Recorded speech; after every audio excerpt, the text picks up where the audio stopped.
Shalom saudara-saudara, hari ini tanggal 4 April 2022 dan saya tergerak untuk bagikan firman Tuhan yang saya berharap ini akan menjadi berkat bagi setiap orang yang mendengarkannya. Yaitu tentang kebanggaan Rasul Paulus atau diboleh katakan kesukaannya yang dia memegahkan di dalam pelayanan dan hidupnya, saudara. Kita tahu setiap orang ada sesuatu ya mungkin yang dia banggakan. Misalnya mungkin dia memiliki kekayaan, dia sangat bangga. Atau dia memegahkan, atau mungkin dia memiliki fisiknya yang cantik dan menjadi sesuatu hal yang dia dapat banggakan. Ataupun di dalam kepintarannya, atau gelarnya yang dia memperoleh, atau penampilannya, atau hobi, rumah mewah yang mungkin dia merasa sangat bangga dia memilikinya. Bahkan hobinya mungkin dia memiliki pet atau hewan yang langka. Ya, segala sesuatu seseorang dapat membanggakan. Dan itu bukan hal yang tidak baik, memang mungkin itu sesuatu yang membuat kehidupan lebih bergairah. Ataupun ada hamba Tuhan yang membanggakan ya betapa banyak jemaat yang didirikan atau talenta Roh Kudus yang dia dapat bergerak, mungkin misalnya talenta kesembuhan ilahi ataupun mungkin memiliki gelar ya S1, S2, S3 yaitu teologi yang mungkin dia telah mencapai. Saudara, kita dapat bisa membanggakan segala sesuatu. Tapi hari ini kita akan melihat sesuatu yang juga menarik perhatian saya, yaitu kemegahan atau saya boleh katakan kebanggaan Rasul Paulus.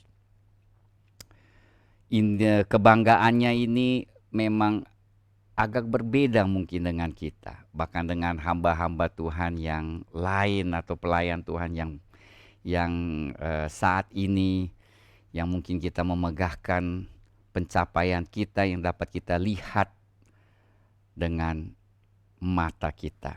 Apa sih yang Rasul Paulus banggakan di dalam kehidupan dan pelayanannya? Mari kita lihat di 2 Korintus pasal 1 ayat 12.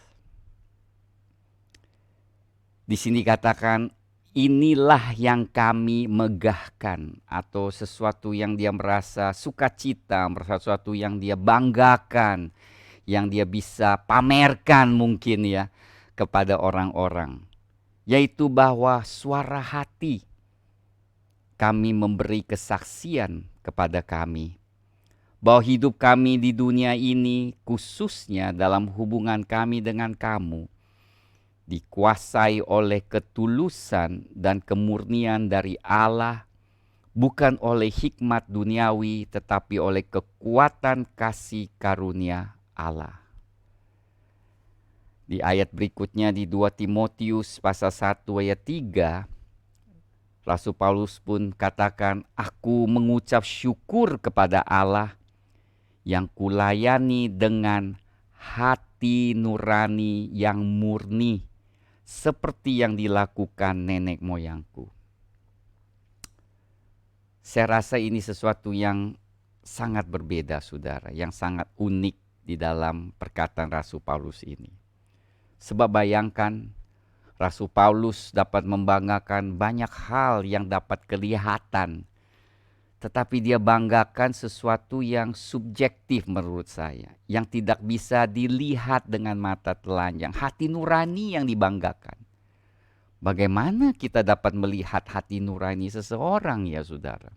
Apalagi Rasul Paulus. Bayangkan saudara, Rasul Paulus dididik oleh Gamaliel, seorang ahli Taurat yang terkenal pada zaman yang dia murid yang terbaik ya. Dan dia dilahirkan dikatakan di suku Benjamin, dan di dalam hal hukum Taurat dia tuh diboleh katakan tidak tercelah.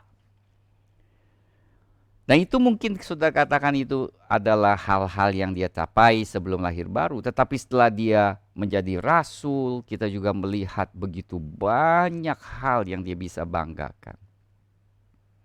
Misalnya berapa jemaat yang didirikan, ya, betapa banyak mukjizat yang Tuhan kerjakan di dalam pelayanannya. Bahkan di Kisah Para Rasul pasal 19 pada saat dia melayan di Efesus, bahwa Tuhan kerjakan hal mukjizat yang ajaib dikatakan, yang sangat luar biasa. Sapu tangan yang dari tubuhnya jika dijamah ke orang sakit, orang itu sembuh, saudara. Bayangkan pelayanan Rasul Paulus. Bahkan di 2 Korintus dikatakan dia pernah ke surga ketiga melihat hal-hal yang luar biasa.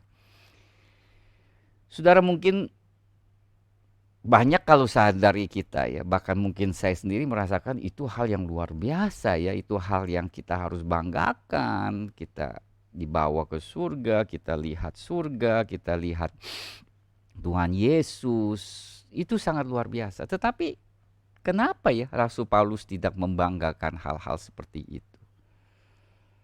Tetapi yang selalu ia banggakan adalah hati nuraninya, yang kita tidak bisa lihat, saudara. Inilah ya hal yang luar biasa. Menurut saya, Rasul Paulus hidup di hadapan Tuhan. Yaitu dia berusaha dalam hidupnya itu, hatinya tulus di hadapan Tuhan dan manusia. Saya yakin tentunya bisa disalah mengerti, tetapi dia selalu berusaha hidup di dalam hati nuraninya.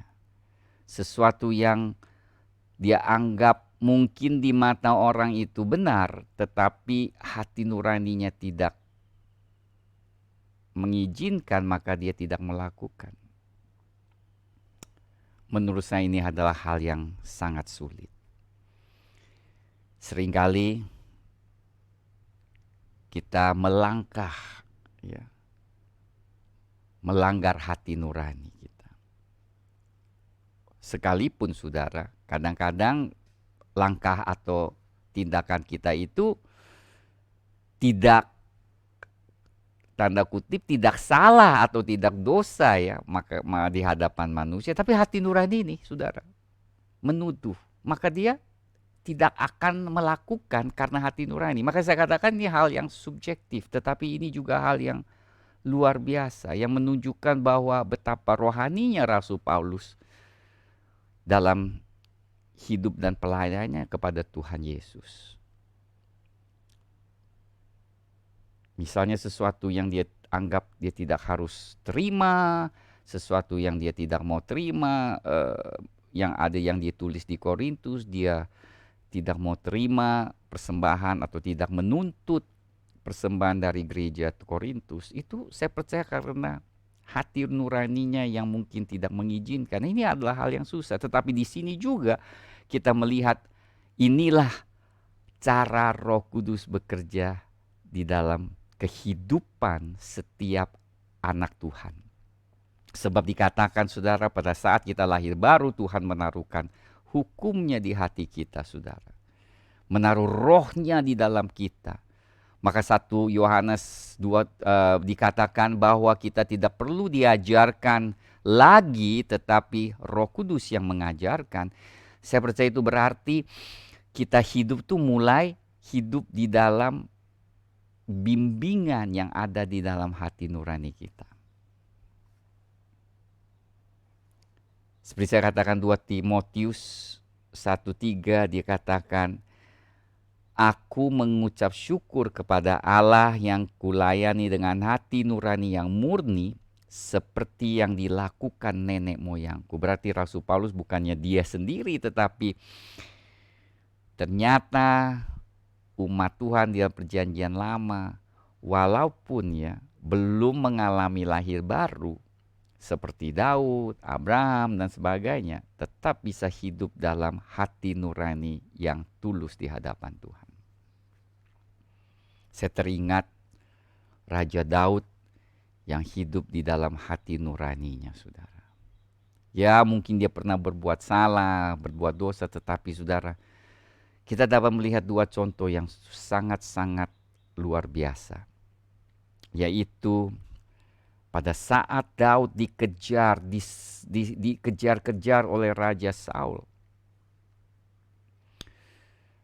Ada dua kesempatan Daud sebenarnya dapat membunuh Raja Saul. Tetapi hati nuraninya tidak mengizinkan. Kalau saudara ingat di 1 Samuel pasal 24, di mana pada saat Raja Saul itu mengejar Daud dan kemudian masuk di gua, ternyata Daud sudah dan pasukan sudah di gua, saudara. Dan apa yang terjadi pada saat dia membuang hajat, dikatakan firman Tuhan, bahwa hanya Daud katakan, ini kesempatan engkau membunuh dia. Inilah Tuhan yang telah berikan kesempatan untuk membunuh dia. Maka engkau akan menjadi raja. Saudara bayangkan, sesungguhnya situasi itu sangat tepat untuk Daud membunuh Raja Saul. Karena saudara, dia berusaha membunuh Raja Daud. Ya, kalau saya, maaf, mungkin saya sudah juga, ya ini kesempatan kapan lagi ya kita dapat bertindak dan membunuh. Tetapi ada suara di dalam hati Daud tuh. Kayaknya ini gak benar deh. Sekalipun situasi menunjukkan ini kesempatan yang luar biasa, tetapi Raja Daud tidak bisa melanggar hati nurani untuk membunuh Raja Saul. Bukan sekali saja, saudara. Kemudian di pasal 21 Samuel 26, sekali lagi pada saat Saul memburu Daud, dia sedang tidur nyenyak, ada tombak yang memancung di tanah. Daud dengan berapa orang datang ke tempatnya, dan saudara bayangkan tuh, ada tanduk yang bisa dia langsung membunuh Raja Saul, dan bahkan dikatakan, ayo Daud, kapan lagi? Sekali lagi, ini cobaannya sangat-sangat besar ya saudara. Tetapi sekali lagi Daud menolak untuk membunuh Saul. Inilah saudara yang saya katakan kadang sulit sekali. Daud lebih percaya Tuhan dapat lakukan perkara yang lebih baik daripada dia. Daud percaya kalau Tuhan dapat singkirkan Raja Saul dengan cara yang lebih baik daripada melalui tangannya untuk membunuh dia atau membinasakan. Seorang hamba Tuhan yang luar biasa. Dan saya yakin ini adalah sesuatu yang bukan pada saat itu, tapi selama ini Daud itu hidup di dalam hati nuraninya. Maka dia peka dengan suara Roh Kudus, saudara. Karena kalau dia peka dalam hal-hal yang seperti itu, dia juga akan peka dengan suara Roh Kudus. Apa yang dia harus lakukan. Inilah hal yang tidak mudah ya saudara, untuk kita hidup di dalam hati nurani. Dan apa sih manfaatnya? Saya yakin ada satu ayat yang luar biasa dikatakan di 1 Yohanes. Di 1 Yohanes pasal 3 ayat 19 dan 22.